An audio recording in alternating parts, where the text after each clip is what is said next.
नमस्कार दोस्तों, आप लोगों का हमारे चैनल ट्रू स्टोरीज़ में बहुत बहुत स्वागत है। जैसा कि आप लोगों को मालूम है कि हम आप लोगों के लिए सच्ची घटनाओं पर आधारित कहानियों को लेकर के आते हैं और इसी क्रम में जिस सच्ची घटना को मैं लेकर के आया हूं, वो सच्ची घटना है मध्य प्रदेश की।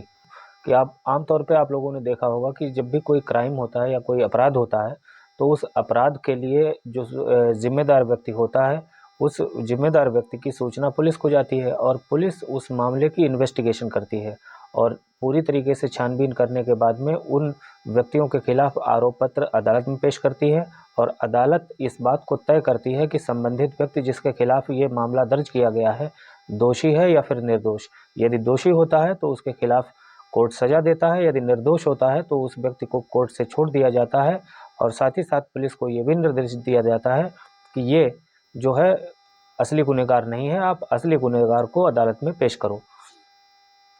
ऐसा ही एक मामला जो है वो मध्य प्रदेश से है।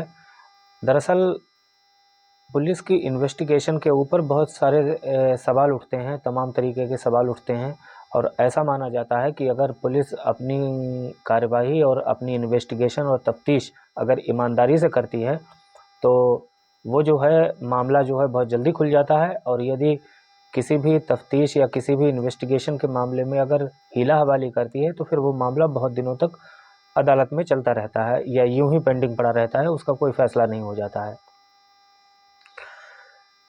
दरअसल एस.सी. वर्मा जो थे वो राजगढ़ ज़िले के, मध्य प्रदेश का एक राजगढ़ ज़िला पड़ता है, राजगढ़ ज़िले के ही सेशन कोर्ट में एक मुकदमे की सुनवाई चल रही थी और उस मुकदमे की सुनवाई के दौरान जो आरोपी था वो कटघरे में खड़ा हुआ था और कटघरे में खड़े होकर के वो लगातार ये बात चीख चीख के कह रहा था कि साहब मैं निर्दोष हूँ और मुझे झूठा फंसाया गया है इस मामले में और मैंने कोई अपराध नहीं किया गया है, बल्कि जिस घटना में मुझे लपेटा गया है इस घटना से मेरा कोई दूर दूर तक भी वास्ता नहीं है। जज साहब हालांकि बहुत परेशान थे और असमंजस की स्थिति में थे कि ये व्यक्ति अपने आप को निर्दोष कह रहा है और फिर दोषी व्यक्ति कौन है।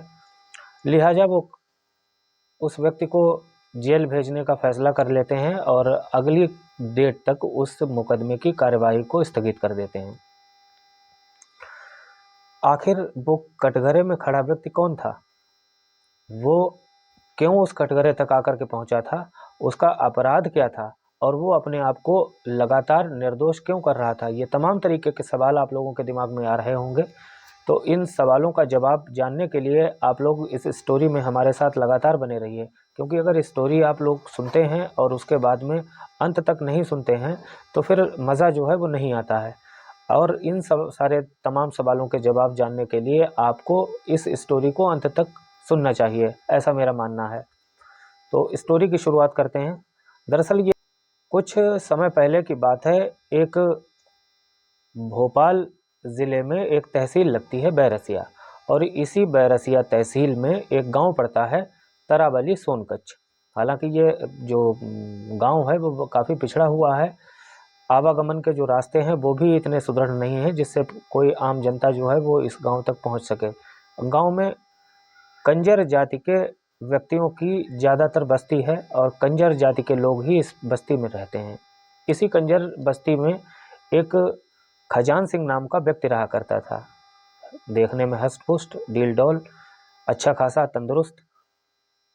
ज़मीन भी थी उसके पास थोड़ी बहुत और उसका पेशा जो था वो छिटपुट चोरी चपारी करना और राहजनी करना, इसी से उसका गुजारा भत्ता चलता था। उसका विवाह जो था 7 वर्ष पूर्व हो चुका था। उसकी पत्नी का नाम मुन्नीबाई था।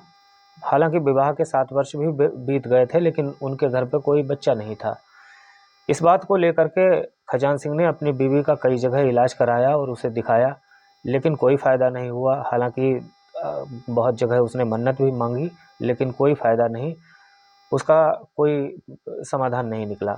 लिहाजा खजान सिंह जो था वो अपनी पत्नी से मन ही मन खुन्नस मानने लगा और लगातार आए दिन इसी बात को लेकर के घर में कलेश होने लगा और झगड़े होने लगे, जिस वजह से मुन्नी बाई भी काफ़ी परेशान रहती थी।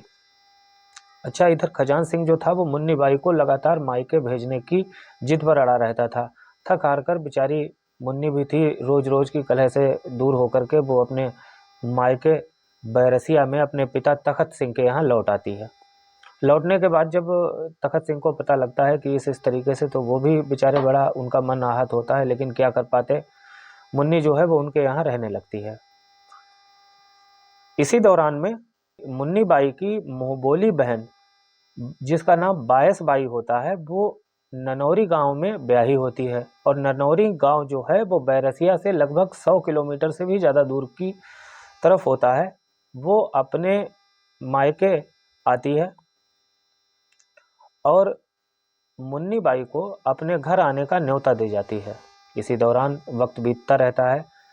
ख्वाहिश जो है वो अपने पिता तखत सिंह से जाहिर करती है, लेकिन तखत सिंह जो होते हैं वो मन में सोचते हैं कि यहाँ रहते रहते इसका मन भी उब गया होगा, क्यों ना इसको भेज दिया जाए।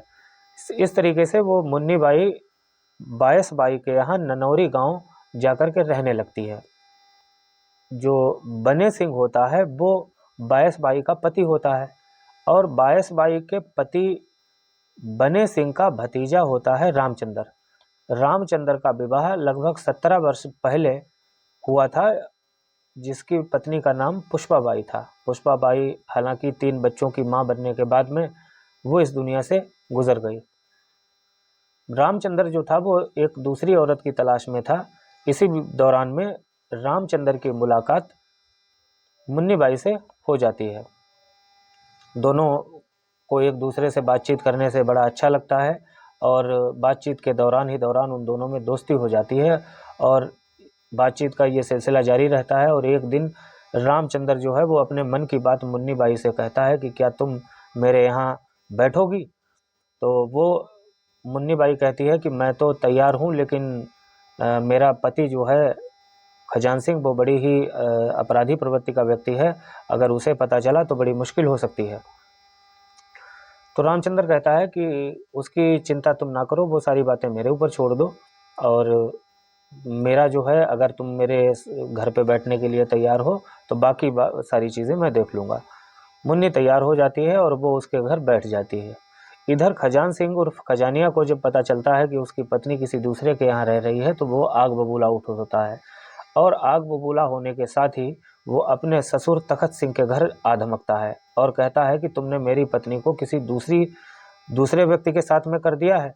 तो तखत सिंह उसे समझाने का प्रयास करते हैं कि तुमने तो अपनी पत्नी को छोड़ ही दिया था, अब वो बेचारी यहाँ भी रह के क्या करती। तो इसी वजह से वो चली गई अपनी बहन के यहाँ, और वहाँ किसी व्यक्ति से के साथ उसकी मुलाकात हुई, अब वो उसके यहाँ ही रहने लगी है, अब मैं इसमें क्या कर सकता हूँ। इधर लगातार खजान सिंह जो है वो अपने ससुर के ऊपर दबाव बनाता है कि मेरी पत्नी को तुम वापस लेकर के आओ, और नहीं तो अच्छा नहीं होगा, और यदि तुम नहीं ला सकते हो तो तुम्हारे लिए एक काम है, तुम मुझे नातरा दे दो। अब ये नातरा क्या चीज़ थी? दरअसल यहाँ पर आपको बता दें कि नातरा कंजर बिरादरी के लोगों में यदि कोई औरत अपने पहले पति को छोड़ करके किसी दूसरे पति के साथ रहती है, तो उस दूसरे पति को पहले पति को के लिए जो है नातरे में कुछ रकम और कुछ आभूषण देने होते हैं। यदि वो ऐसा नहीं करता है तो फिर पंचायत बैठती है बिरादरी की, और वो पंचायत अपने फैसले में पत्नी को यानी औरत को पहले पति के सुपुर्द कर देती है, और जो दूसरा पति उसका होता है उसके ऊपर जुर्माना बोलती है। हालांकि जब नातरे की बात खजान सिंह ने कही तखत सिंह से, तो तखत सिंह भी चौंक उठा। उसने कहा कि यदि नातरा तुम मुझे नहीं अदा करोगे तो फिर मैं पंचायत बिठाऊंगा, और फिर देख लेना। पंचायत की बात सुनकर तखत सिंह जो था वो घबरा उठा, और खजान सिंह को ये आश्वासन दिया कि तुम मुझे थोड़ा वक्त दो, मैं रामचंद्र से बात करके तुम्हें बताता हूँ। हालांकि इसी बातचीत के दौरान में खजान सिंह और तखत सिंह के बीच में नातरे की रकम 3000 रुपये तय हुई थी। इतनी बात होने के बाद में खजान सिंह अपने घर लौट आता है। इधर तखत सिंह अपने नए दामाद यानी रामचंद्र के पास ननौरी गांव पहुंचते हैं, और मुन्नी बाई के पहले पति खजान सिंह से हुई सारी बात उससे कहते हैं। हालांकि रामचंद्र पढ़ा लिखा व्यक्ति था, उसे कानून की भी जानकारी थी, तो वो बिना कोई उत्तर प्रत्युत्तर के किए नातरे की रकम जो थी वो देने के लिए तैयार हो जाता है। अब इस बीच वो ये कहता है तखत सिंह से कि मेरी 2 शर्तें हैं। मैं नातरे की रकम तो देने के लिए तैयार हूँ, लेकिन मेरी 2 शर्तें हैं। और पहली शर्त यह है कि मैं नातरे की रकम देने खजान सिंह के गांव नहीं जाऊंगा। दूसरी शर्त मेरी ये है कि मैं नातरे की रकम आपको सौंप दूंगा और आप बाद में खजान सिंह को देते रहना। इतनी बात होने के बाद में रामचंद्र से वार्तालाप करने के बाद तखत सिंह अपने गांव लौट आते हैं। इधर रामचंद्र तय वक्त पर नातरे की रकम तखत सिंह को पंचायत के सामने अदा कर देता है। पंचायत के सामने रकम लेकर के तखत सिंह अपने गांव लौट जाते हैं और ये बात वो खजान सिंह को नहीं बताते हैं कि रामचंद्र से नातरे की रकम उन्हें मिल गई है। इधर खजान सिंह लगातार तखत सिंह के यहाँ आता है और नातरे की रकम मांगता है और साथ ही साथ ये भी कहता है कि बहुत समय गुजर गया है और नातरे की रकम अभी भी हमें नहीं मिली है। तो तखत सिंह खजान सिंह से कहते हैं कि अभी नातरे की रकम रामचंद्र से मुझे नहीं मिली है और जैसे ही मिलेगी मैं तुम्हें लौटा दूंगा। इधर लगातार तगादा करने के साथ साथ में उसे ये लगने लगता है कि रामचंद्र जो है वो अब नातरे की रकम मुझे नहीं देगा। वो मन ही मन ठान लेता है कि वो रामचंद्र से बदला लेगा। वो आकर के घर पे एक बहुत ही भयानक योजना बनाता है। वो अपने साथी मिलने जुलने वाले लोगों को तैयार करता है और एक बस किराए पर करता है रामचंद्र के यहाँ जाने के लिए, यानी ननौरी गांव जाने के लिए वो एक बस किराए पर करता है और करीब करीब 30 कंजर व्यक्तियों के साथ में, जिनके हाथ में लाठी डंडे और अन्य होती हैं, उनके साथ में वो बस पे सवार होकर के चला जाता है और बस वाले से ये कहता है कि उसे बारात में कहीं जाना है।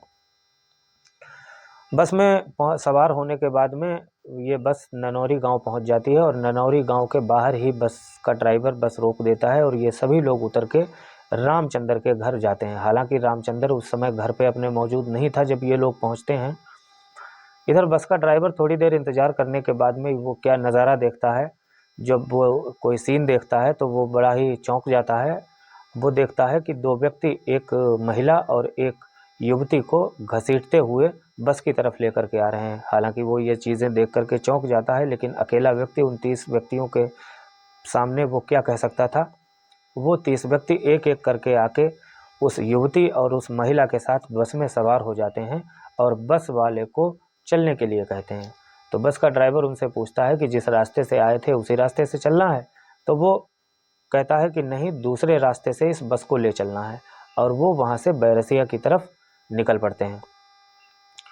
हालांकि इधर जब रामचंद्र अपने घर आता है तो घर पे अपनी पत्नी और बेटी को ना पा करके बहुत परेशान हो जाता है। इसी बीच में इस पूरी घटनाक्रम की जानकारी गांव वाले रामचंद्र को देते हैं। तो रामचंद्र फौरन ही वहां पर तैयार होता है और राजगढ़ पहुंचता है।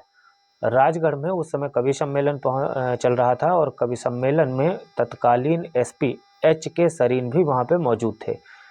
रामचंद्र जाता है और अपने घर पे हुई पूरी घटना की जानकारी एसपी साहब को देता है। एसपी साहब का जब घटना की जानकारी पूरी लेते हैं तो वो भी चौंक उठते हैं। रामचंद्र एक लिखित प्रार्थना पत्र एसपी साहब को देता है और उसमें ये कहता है कि हमारे घर पे डाका पड़ गया है और करीब करीब 30 लोग जो थे वो बंदूकधारी और उनके पास असलहे थे और हमारे घर से रुपया पैसा, सोना चांदी और जेवर लूट के और मेरी पत्नी और मेरी बेटी को बंधक बना करके ले गए हैं। पुलिस कप्तान श्री HK सरीन उस समय तत्कालीन थानाध्यक्ष नैन सिंह, जो कि नरसिंहगढ़ थाना के थानेदार थे, उन्हें वायरलेस से सूचना देते हैं कि इस तरीके से ये घटना हो गई है और एक बस जो है 30 आदमियों से भरी हुई एक महिला और एक युवती को ले जा रही है, आप उसको रोकिए। इधर जो नैन सिंह होते हैं वो अपनी पूरी पुलिस टीम के साथ में जीप से चले जाते हैं और रास्ते में देखते हैं कि वो बस को पकड़ लेते हैं। वो बस के ड्राइवर को रुकने का संकेत देते हैं। हालांकि बस रुक जाती है, लेकिन बस के रुकने के साथ साथ ही वहाँ अंदर से बस के एक फायरिंग होती है। फायरिंग होने के बाद में पुलिस भी पोजीशन में आ जाती है और चारों तरफ से उस बस को घेर लेती है। इसी दौरान कुछ जो अंदर बैठे हुए व्यक्ति थे बस के, वो शीशा तोड़ करके बाहर कूदने की कोशिश करने लगते हैं। हालांकि करीब करीब 15 मिनट ये पुलिस और उन व्यक्तियों के बीच में मुठभेड़ चलती है और अंततः पुलिस 22 व्यक्तियों को गिरफ्तार कर लेती है। इस मुठभेड़ के दौरान एक व्यक्ति को गोली भी लग जाती है। जिस व्यक्ति को सीने में गोली लगती है वो गोली उसको सीना पार करते हुए बाहर निकल जाती है और उसकी मौत हो जाती है। इधर उन तमाम 22 व्यक्तियों को गिरफ्तार करने के बाद में पुलिस नरसिंहगढ़ थाना ले आती है और नरसिंहगढ़ थाने में लाकर के कार्यवाही करने के बाद में उन्हें सबको राजगढ़ कोर्ट में पेश करती है। इधर जो मृत व्यक्ति होता है उसका पोस्टमार्टम करने के लिए पोस्टमार्टम हाउस भिजवाया जाता है और रामचंद्र की पत्नी और उसकी पुत्री प्रेमलता को राजगढ़ पुलिस को सौंप दिया जाता है और राजगढ़ पुलिस उसकी रामचंद्र की पत्नी और उसकी बेटी को रामचंद्र को सौंप देती है और साथ ही साथ एक और एफआईआर दर्ज करती है। पुलिस से उन व्यक्तियों की हुई मुठभेड़ और जानलेवा हमला के लिए संबंधित धाराओं में एक मुकदमा और दर्ज कर लेती है और कोर्ट में पेश करने के बाद में उन अपराधियों को जेल भेज देती है।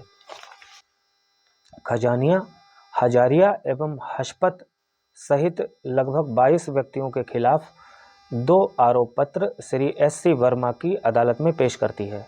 एक तो आरोप पत्र रामचंद्र के घर पे डकैती और लूटमार का होता है और दूसरा आरोप पत्र पुलिस के ऊपर जानलेवा हमला करने और फायरिंग करने का होता है। 20 मार्च को सभी मुजरिम अदालत से छूट गए।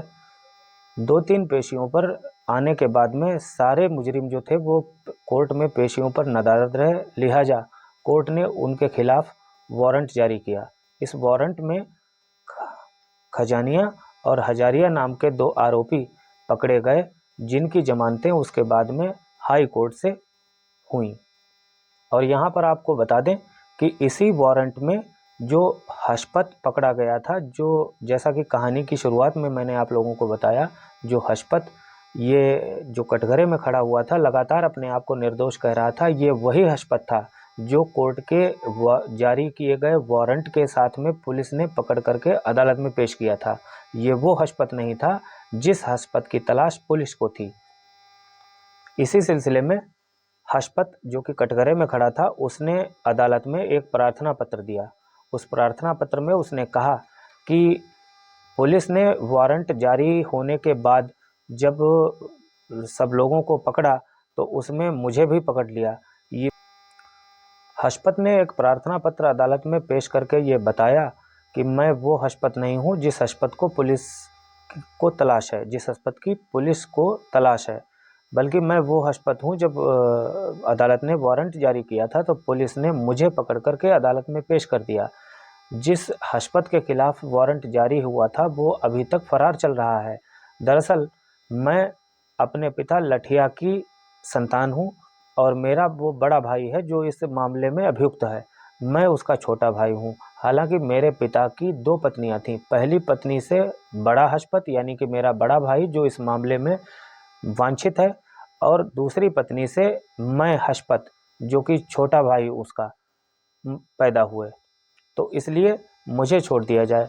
और उसने साथ ही साथ अपने प्रार्थना पत्र में ये भी कहा कि जिस हशपत की तलाश पुलिस को है उस हशपत को पुलिस की मुठभेड़ के दौरान शरीर में काफ़ी चोटें आई थीं और उसका हाथ भी एक फ्रैक्चर हो गया था और इस बात की पुष्टि करवाने के लिए उसकी मेडिकल जांच भी करवा ली जाए।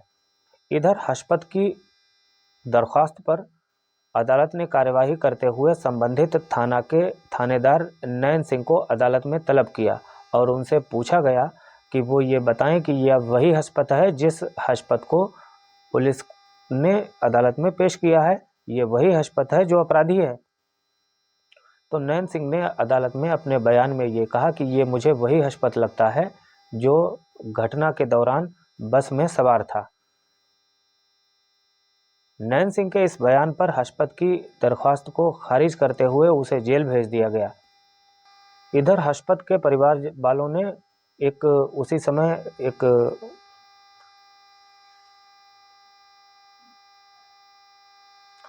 इधर हशपत के घर वालों ने हरिजन आदिवासी संघ के एक मुखिया थे श्री माथुर, उनके सामने गुहार लगाई कि वो इस मामले में हस्तक्षेप करें। तो उन्होंने एक पत्र आईजी और डीआईजी को लिखा। तो इस आईजी और डीआईजी को लिखे गए पत्र के आधार पर आईजी साहब ने जो तत्कालीन राजगढ़ के एसपी श्री एच के सरीन थे, उन्हें निर्देशित किया कि वो इस मामले की पुनः जांच करने के बाद में रिपोर्ट सौंपें। इसी दौरान में हशपत की बहन ने एक और प्रार्थना पत्र अदालत में पेश किया। उसने कहा कि जिस हशपत की तलाश पुलिस कर रही है, बल्कि वो हशपत ही नहीं था, और दरअसल वो पद्म सिंह था जो बस में सवार था, और उसने पुलिस को अपना नाम गलत बताया था। लिहाजा वो हमारे भाई को छोड़ दे और इस बात की जांच करवाए कि वो हशपत था या पद्म सिंह था। और पद्म सिंह जो है वो अब भी फरार चल रहा है। यदि मेरे साथ ऐसा न्याय नहीं होगा तो फिर मैं उच्च न्यायालय में अपनी याचिका दाखिल करने के लिए बाध्य हो जाऊंगी, जिसमें मैं ये कोर्ट से गुहार लगाऊंगी कि बंदी प्रत्यक्षीकरण की मांग करूंगी मैं। इधर पुलिस अधिकारियों ने हशपत के फिंगरप्रिंट्स, फोटोग्राफ्स और बाकी सारी चीज़ों की तफ्तीश की। गांव में जाकर के भी उसके जानकारी जुटाई गई, तो ये पता चला कि जो हशपत है वो सही कह रहा है। ये वो हशपत नहीं है जिस हशपत की तलाश पुलिस को है।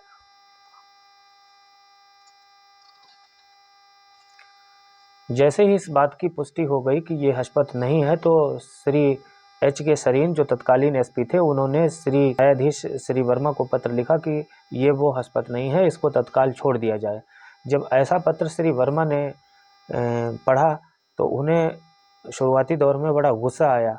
वो सोचने लगे कि अदालत को ये एसपी महोदय निर्देशित करने वाले कौन होते हैं। तो इसी मामले में उन्होंने उनको एक नोटिस जारी किया अदालत की तरफ से। उस नोटिस में ये कहा गया कि आप अदालत को सीधे सीधे ये निर्देश देने वाले कौन होते हैं कि कौन दोषी है और कौन निर्दोष, इसलिए क्यों ना आपके ऊपर कंडेम ऑफ कोर्ट का मामला चलाया जाए। इधर एसपी साहब और जज साहब के बीच में जो अधिकारों को लेकर के जो एक विवाद चल रहा था, उस विवाद के चलते हशपत को लंबे समय तक जेल में ही गुजारनी पड़ी। में जब हशपत के वकील ने अदालत से दरख्वास्त की कि हशपत के ऊपर जो इल्ज़ाम लगाए गए हैं वो झूठे हैं और हशपत को छोड़ दिया जाए, तो फिर बाद में अदालत ने हशपत को बरी कर दिया। इधर अदालत ने हशपत को बरी करने के साथ साथ एक तत्कालीन जो आईओ थे नैन सिंह, इन्वेस्टिगेटिंग ऑफिसर नैन सिंह के खिलाफ एक स्ट्रक्चर पास किया, और उस स्ट्रक्चर की प्रतियां आईजी और डीआईजी को भी भेजी। और इस स्ट्रक्चर में ये उल्लेख किया गया था कि नैन सिंह के खिलाफ विभागीय कार्यवाही की जाए, क्योंकि उन्होंने ठीक से इस केस की जांच पड़ताल नहीं की और सही अपराधियों को अदालत तक नहीं पहुंचाया। इधर खजानिया और रामचंद्र के बीच में जो अदालत में मामला चल रहा था, तो जब खजानिया के मामले से संबंधित रामचंद्र और मुन्नी बाई के बयान कोर्ट में दर्ज हुए, तो उन्होंने साफ इनकार कर दिया कि उनका विवाद कोई खजान सिंह से रहा भी है। रामचंद्र ने यहाँ तक कि अपनी बात से मुकर गया कि उसने कोई लूटपाट की या डकैती की रिपोर्ट भी पुलिस में दर्ज कराई थी। इस प्रकार अदालत ने उन्हें हॉस्टाइल करार दिया और खजानिया और रामचंद्र ने अपने आपसी विवाद का निपटारा कर लिया। वो अब आगे और किसी भी झमेले में नहीं पड़ना चाहते थे, इसीलिए मुन्नी बाई रामचंद्र के साथ हंसी खुशी से अपना जीवन जीने लगी। फिलहाल जो पुलिस और खजानिया और अन्य 22 व्यक्तियों के बीच में जो मुठभेड़ का मामला चला था, वो मामला कोर्ट में विचाराधीन रहा। जो पहला मामला था खजानिया के ऊपर जो आरोप लगे थे कि वो रामचंद्र के यहाँ डकैती और लूटमार करने गया था, वो मामला अदालत ने सिरे से खारिज कर दिया। मुन्नी बाई जो इस पूरे मामले की फसाद की जड़ थी, वो बाद में रामचंद्र के बच्चों की माँ भी बनी। तो इस प्रकार से इस कहानी में आप लोगों ने ये देखा कि किस प्रकार से जब पुलिस की इन्वेस्टिगेशन हुई, तो उस पुलिस की इन्वेस्टिगेशन ने में लापरवाही बरतते हुए किसी दूसरे व्यक्ति को पकड़कर अदालत में पेश किया और अदालत का इतना कीमती वक्त बर्बाद किया। इसीलिए कहते हैं कि पुलिस अगर ईमानदारी से अपनी जांच करे तो कोई भी अपराधी बाहर यूं खुला ना घूम पाए। दोस्तों, आज की कहानी में इतना ही, और इस कहानी को सुनाने का उद्देश्य मेरा किसी को दिल दुखाना नहीं, बल्कि आप लोगों को जागरूक करना है। ज़माना जो है वो आए दिन लगातार इस तरीके की अपराधों की तरफ अग्रसर होता जा रहा है। तो आप लोग जानकार रहिए, सुरक्षित रहिए और अपनों के साथ खुश रहिए। फिर उसके बाद में मुलाकात होगी किसी नई कहानी के साथ। तब तक आप लोग अपना ख्याल रखिए। नमस्कार, जय हिंद, वंदे मातरम।